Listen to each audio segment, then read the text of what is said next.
আসসালামু আলাইকুম রহমতুল্লাহি ওয়া বারাকাতুহু। আলহামদুলিল্লাহ, আপনাদেরকে আজকে আমাদের আরেকটি খামারে নিয়ে আসলাম। তো আমাদের এই খামারে আমরা মুরগি পালন করি কালার বাট 2000। এমনিতে যদি আমরা ব্রয়লার মুরগি পালন করি আমাদের এই খামারে, তখন 1000 ব্রয়লার মুরগি পালন করা হয়। তো আসলে এই খামারটিটা আমাদের নিজের না, আমাদের এই খামারটি আমরা ভাড়া নিয়েছি। আমাদের বাড়ির পাশেই আরেকজনের শেড, তো তার কাছ থেকে আমরা এই খামারটি ভাড়া নিয়েছি। এই খামারটি তৈরি করেছিল উনি প্রায় বছরের মতো এই খামারে মুরগি পালন করেছে, কিন্তু সে তেমন লাভ করতে পারে নাই মুরগিতে।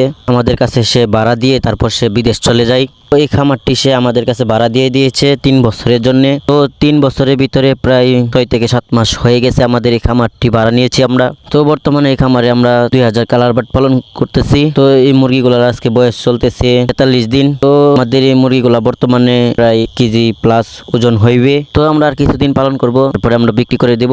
যেহেতু বর্তমানে কালার বাট বাজারটা একটু কম মুরগির, এই কারণে আমরা কিছুদিন পালন করতেছি বেশি। আমরা অপেক্ষা করতেছি যাতে মুরগির বাজারটা বাড়ে কিনা, এই কারণে আমরা কিছুদিন বেশি মুরগি পালন করতেছি। নয়তো আমরা 40-42 দিনে এই কালার বাট মুরগিগুলো আমরা বিক্রি করে দিতাম। বাজারটা কম থাকার কারণে আমরা বিক্রি করতেছি না। বাচ্চার দামটা অনেকটা বেশি ছিল আমরা যখন বাচ্চাটা নিয়েছিলাম। বর্তমানে বাচ্চার দামটা অনেকটাই বেশি, যেহেতু সামনে ঈদ আসতেছে, ঈদ উপলক্ষে বাচ্চার দামটা অনেকটাই বেশি। তো আমরা আমাদের এই মুরগিগুলোকে এখন বর্তমানে আমরা 71 কোম্পানি ফিট খাওয়াইতেছি, 71 সোনালী গোয়ার ফিট বর্তমানে মুরগিগুলোকে চলতেছে। তো বাচ্চা যখন ছোট ছিল তখন আমরা 71 সোনালী স্টার্টার ফিট খাওয়াইছিলাম, এখন বর্তমানে সোনালী গোয়ার ফিট চলতেছে। তো আর কিছুদিন পালন করে আমরা এই মুরগিগুলোকে বিক্রি করে দেব।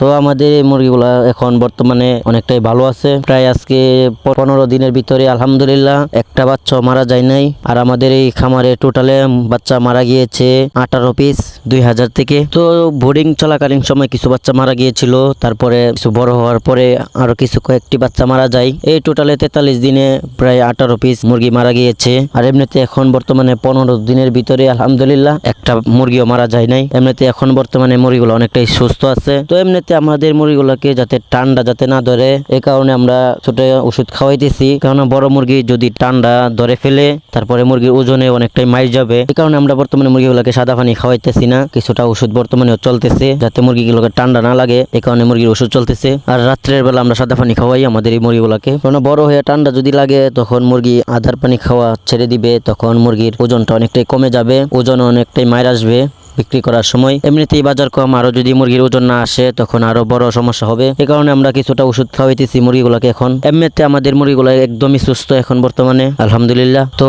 আজকে আমাদের আরেকটি পাশের একটি শেডে আমরা কালার বার্ডে বাচ্চা নিয়েছি ঈদ উপলক্ষে। সেই বাচ্চার ভিডিওটা আপনাদেরকে সামনে ভিডিওতে দেখানোর চেষ্টা করব, কয় হাজার বাচ্চা নিয়েছি এবং কত টাকা করে নিয়েছি। তো সামনের ভিডিওতে কথা বলার চেষ্টা করব ওই বাচ্চাগুলোকে নিয়ে। তো সকলে আমাদের জন্য দোয়া করবেন এবং আপনারা সকলে ভালো থাকবেন, সকলের কাছে দোয়া চাই। তো আজকের ভিডিওটি এ পর্যন্তই। আল্লাহ হাফেজ।